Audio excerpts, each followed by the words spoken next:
Я сделала с помощью одноразового стакана, бисера, тесьмы и картона. Приклеила с помощью суперклея. Получилась национальная красивая посуда туесок.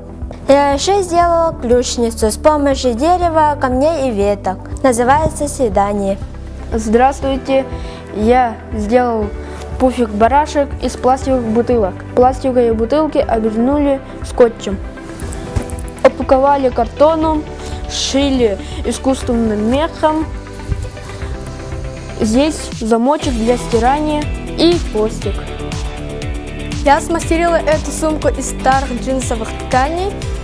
Форму я сделала из картона, а ручку я сделала из джута. Это сделали мы! Почему вы выбрали это? Мне понравилось это изделие. Я очень люблю вот такие изделия именно из джута.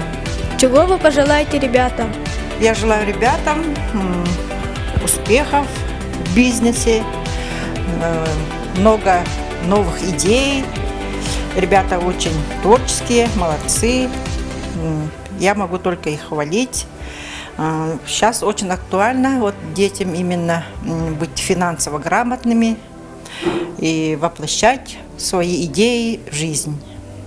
Спасибо за комментарий. Пожалуйста.